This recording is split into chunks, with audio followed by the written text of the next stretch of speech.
Assalamualaikum warahmatullahi wabarakatuh.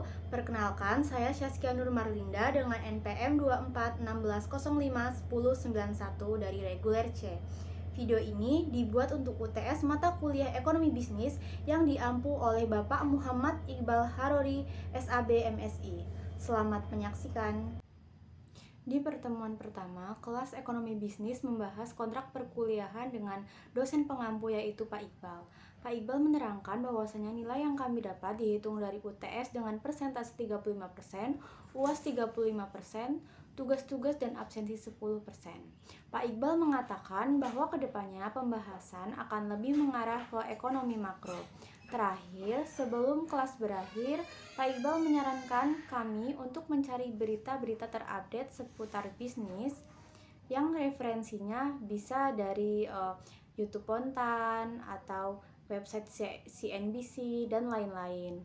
Adapun beberapa referensi dari buku untuk materi ekonomi bisnis yaitu buku ekonomi bisnis yang merupakan karya Pak Iqbal pribadi, buku manajemen bisnis atau buku pasar modal dan lain-lainnya.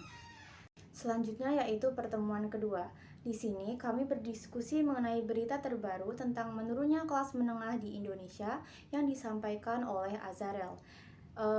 Berdasarkan berita yang disampaikan oleh Azarel, jumlah kelas menengah di Indonesia mengalami penurunan yang signifikan dari yang tadinya 57,33 juta jiwa pada tahun 2019 menjadi 47,85 juta pada tahun 2024. Penurunan ini setara dengan 9,48 juta orang yang turun kasta dari kelas menengah. Menurut Pak Iqbal, ada beberapa faktor utama yang menyebabkan penurunan jumlah kelas menengah di Indonesia, yaitu yang pertama, pandemi COVID-19. Nah, seperti yang kita tahu, pandemi COVID-19 ini melumpuhkan sektor-sektor perdagangan internasional dan memaksa perusahaan mengurangi jumlah pekerja.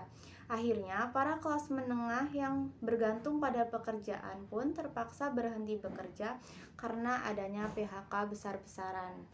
Kebutuhan sehari-hari diperlukan, kenaikan biaya sehari-hari terus terjadi, tetapi malah tidak ada pemasukan. Kurangnya lapangan pekerja juga memengaruhi. Banyak sarjana yang kesulitan mencari pekerjaan setelah lulus. Tiap tahunnya perguruan tinggi meluluskan ribuan mahasiswa, contohnya Unila, di mana Unila dalam 1 tahun ada 6 kali wisuda, dan tiap wisuda terdapat sekitar 1.000 mahasiswa. Berarti Unila memproduksi 6.000 sarjana tiap tahunnya. Sarjana di mana-mana, tapi nggak ada lapangan kerja sektor formal yang mampu menampung angkatan kerja sebanyak itu. Akhirnya, terjadilah pengangguran dan penurunan daya beli masyarakat, serta ketidakmampuan dalam memenuhi kebutuhan. Menurut pendapat saya sendiri, penurunan kelas menengah juga bisa memberikan dampak negatif berupa kesejahteraan UMKM yang terancam. Karena menurunnya kelas menengah berarti daya beli masyarakat juga menurun. Berita yang didiskusikan selanjutnya yaitu tentang PT Timah yang mengalami penurunan pendapatan hingga 33% akibat penurunan harga. Penurunan harga timah di pasar dunia terjadi karena adanya peristiwa oversupply. Ternyata oversupply terjadi karena Malaysia mengalami peningkatan produksi timah. Kelebihan pasokan tersebut akhirnya mengakibatkan harga jual timah di pasar dunia menurun. Udah nggak produksi menurun, ditambah parah lagi harga jual timah juga menurun, sehingga pendapatannya jomplang jauh banget jika dibandingkan sama pendapatan yang sebelum-sebelumnya. Selanjutnya, dari pertemuan kedua kita langsung lompat ke pertemuan ke-6. Karena di pertemuan ketiga Pak Iqbal sedang keluar kota, akhirnya kelas dikosongkan. Lalu pertemuan keempat diganti dengan kirap, dan pertemuan kelima mengerjakan tugas berupa rangkuman dan latihan soal. Di pertemuan ke-6, sistem perkuliahannya masih sama, yaitu diskusi bersama mengenai berita-berita terupdate. Berita pertama yaitu tentang kebangkrutan Tupperware. Pak Iqbal menanggapi bahwasanya kebangkrutan Tupperware memang masuk akal. Karena seperti yang kita semua tahu, Tupperware ini kualitasnya bagus, bisa digunakan untuk jangka waktu bertahun-tahun. Jadi masyarakat cukup beli 1 kali aja dan seterusnya nggak usah beli Tupperware lagi. Nah, Hal inilah yang jadi masalah utama penurunan permintaan Tupperware di pasaran, yang menjadikan Tupperware akhirnya bangkrut. Saya setuju banget sama pendapat Pak Iqbal tentang Tupperware ini, karena saya sendiri juga ngalamin, saya beli Tupperware cukup sekali, dan gak pernah beli lagi karena barangnya masih bertahan sampai sekarang. Jadi menurut saya sendiri, memang benar bahwasanya kebangkrutan Tupperware ini dikarenakan semakin menurunnya permintaan Tupperware di pasaran. Masih di pertemuan ke-6, diskusi yang selanjutnya yaitu mengenai berita kenaikan harga pangan di Indonesia, seperti beras, bawang merah, sampai cabai rawit. Menurut saya, berita ini ada kaitannya dengan faktor cuaca yang mempengaruhi produksi cabai di beberapa daerah sentra pertanian. Dan jika kondisi ini terus berlanjut tanpa adanya intervensi pemerintah melalui kebijakan stabilisasi harga, risiko inflasi pangan semakin besar dan nampaknya akan semakin dirasakan oleh masyarakat menengah ke bawah. Berita selanjutnya yaitu WNA Cina yang curi emas Indonesia hingga 774 kg dan membuat Indonesia rugi hingga 1,02 triliun. Yang membingungkan di sini adalah negara rugi hingga triliunan, tapi pelaku hanya dihukum 5 tahun penjara dan denda 100 miliar. Kenapa sih nggak setara antara kerugian negara dan sanksi yang dijatuhkan? Di sini Pak Iqbal berspekulasi bahwasanya dalam penanganan kasus ini sangat mungkin terjadi yang namanya suap menyuap atau bahkan sudah direncanakan.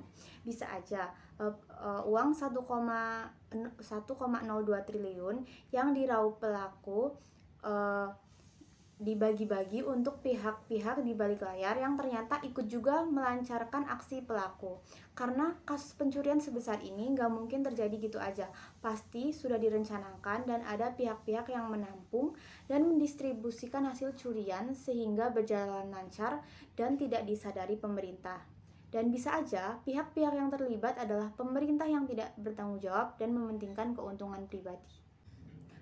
Jujur aja, waktu pertama kali dengar spekulasi Pak Iqbal tentang berita ini, saya agak shock dan ngerasa lebih terbuka gitu pikirannya. Terus saya juga ngerasa pendapat Pak Iqbal mungkin bisa aja benar, karena kayak yang saya tahu, mungkin memang sulit untuk menemukan orang-orang jujur dan tulus di negeri ini. Even orang itu pemerintah yang berkuasa sekalipun nggak menjamin suatu saat dia akan berkhianat terhadap negeri ini dan lebih memilih untuk mencari keuntungan pribadi. Berita terakhir yang didiskusikan di pertemuan kelima ini yaitu tentang kenaikan UKT di tahun 2024. Kenaikan UKT yang signifikan telah memberatkan mahasiswa dan keluarga, terutama dari kalangan menengah ke bawah. Karena data dari BPS menunjukkan masih banyak penduduk miskin di Indonesia, dan masih banyak orang tua yang harus mengambil pinjaman dengan bunga tinggi demi biaya kuliah anaknya. Akhirnya, hal ini berakibat menciptakan beban finansial yang berat. Tapi ternyata di balik hal negatif yang ada, sepertinya masih ada sisi positif yang bisa didapat apabila memang terjadi kenaikan UKT ini. Karena makin tingginya UKT, maka kualitas pendidikan yang diberikan kampus makin bagus. Kemendikbudristek sendiri juga mendorong hal ini karena kenaikan UKT dianggap sebagai upaya untuk meningkatkan kualitas pendidikan tinggi. Tapi ya itu balik lagi ke masyarakat kita, di mana masyarakat nih masih banyak dari golongan menengah ke bawah dan terbebani oleh adanya kenaikan UKT ini. Ujung-ujungnya ya kenaikan UKT ini lebih banyak memberikan dampak negatif daripada dampak positifnya. Salah satu dampak negatif yang paling dirasakan tuh ketidakadilan sosial dan ekonomi di Indonesia. Terus siswa dari keluarga kurang mampu semakin terpinggirkan dalam mengakses pendidikan tinggi yang akhirnya menciptakan ketidakadilan yang mencolok. Berita terakhir yang didiskusikan di pertemuan ke-6 ini yaitu tentang kenaikan UKT di tahun 2024. Kenaikan UKT yang signifikan telah memberatkan mahasiswa dan keluarga, terutama keluarga dari kalangan menengah ke bawah. Karena data dari BPS menunjukkan masih banyak penduduk miskin di Indonesia, dan masih banyak orang tua yang harus mengambil pinjaman dengan bunga tinggi demi biaya kuliah anaknya. Akhirnya, hal ini berakibat menciptakan beban finansial yang berat. Tapi ternyata di balik hal negatif yang ada, sepertinya masih ada sisi positif yang bisa didapat apabila memang terjadi kenaikan UKT ini. Karena makin tingginya UKT, maka kualitas pendidikan yang diberikan kampus makin bagus. Kemendikbudristek sendiri juga mendorong hal ini karena kenaikan UKT ini dianggap sebagai upaya untuk meningkatkan kualitas pendidikan tinggi. Tapi ya itu balik lagi ke masyarakat kita, di mana masyarakat nih masih banyak dari golongan menengah ke bawah dan terbebani oleh adanya kenaikan UKT ini. Ujung-ujungnya ya kenaikan UKT ini lebih banyak memberikan dampak negatif daripada dampak positif. Salah satu dampak negatif yang paling dirasakan tuh ketidakadilan sosial dan ekonomi di Indonesia. Terus adapun siswa dari keluarga yang kurang mampu semakin terpinggirkan dalam mengakses pendidikan tinggi dan menciptakan ketidakadilan yang mencolok.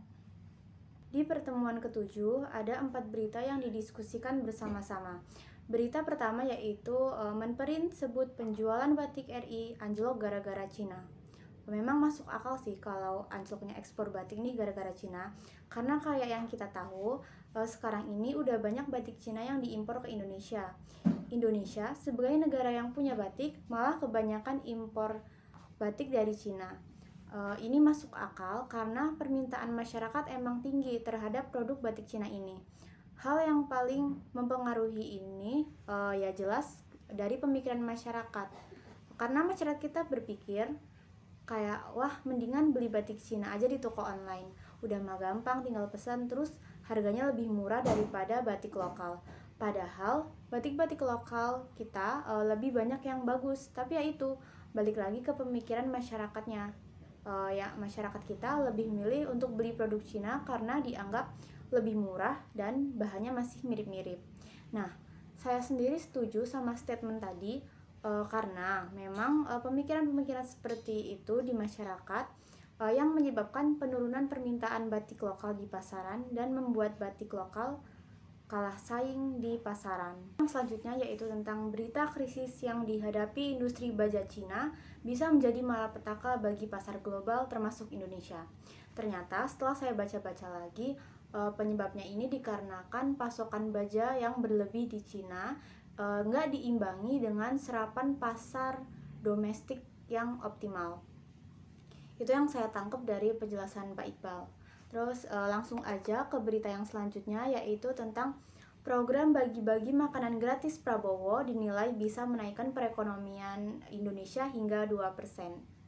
Menurut saya bisa aja sih beneran terjadi, karena kalau dilihat-lihat bisa aja nih sektor pertanian tanaman pangan berpotensi naik 3,1%, terus perkebunan semusim dan tahunan naik 2,6%, jasa perantara keuangan naik 1,2%, industri kimia, farmasi dan obat tradisional bisa juga naik 0,8%, serta sektor lainnya bisa naik 7,7%. Tapi balik lagi kita lihat realitanya, emangnya ada anggaran negara yang bisa dipakai untuk menjalankan program ini? Kayaknya sih nggak ada ya. Terus rasanya juga nggak masuk akal karena pendapatan negara nggak mampu buat merealisasikan program makan siang gratisnya Pak Prabowo. Jadi menurut saya kalau programnya terrealisasikan ya bagus, tapi kalau nggak terrealisasi ya udah, saya juga nggak kaget. Langsung saja kita ke berita terakhir di pertemuan ke-7 ini, yaitu tentang kenaikan harga BBM di Indonesia berlaku 2 Agustus 2024. Di sini Pak Iqbal menjelaskan bahwasanya kenaikan sesedikit apapun bakal tetap berpengaruh di segala aspek, baik disadari maupun tidak kita sadari. Contohnya aja nih, kita yang tadinya berangkat sekolah isi bensin cukup 30.000 aja buat pulang pergi sama jajan, karena ada kenaikan BBM, akhirnya uang saku kita nggak mencukupi, mau minta lebih sama orang tua, malah kena omel gara-gara kebutuhan di pasar juga naik. Terus kenapa harga kebutuhan di pasar bisa naik? Ya karena jelas aja, barang dan kebutuhan hidup pasti butuh BBM buat proses distribusinya. Kalau BBM naik, ya biaya ongkos dan harga jual barang otomatis juga ikutan naik. Pertemuan terakhir, di sini nggak banyak yang dijelasin sama Pak Iqbal dan isinya diskusi bersama tentang sekolah vokasi yang awalnya dapat berfungsi sebagai media mendapatkan pekerjaan untuk yang kurang mampu, ternyata malah makin sulit untuk mendapatkan pekerjaan. Menurut pendapat saya, hal ini terjadi karena lapangan pekerjaan yang kurang di sektor formal seperti yang udah pernah dijelasin sama Pak Iqbal. Akhirnya, fresh graduate banyak yang nganggur karena terbatasnya lapangan kerja. Itu dia yang saya tangkap dari penjelasan Pak Iqbal.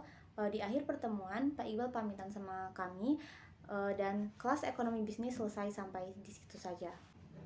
Itu dia materi-materi dan pengetahuan yang bisa saya sampaikan melalui video ini. Apabila ada kekurangan, saya mohon maaf sebanyak-banyaknya.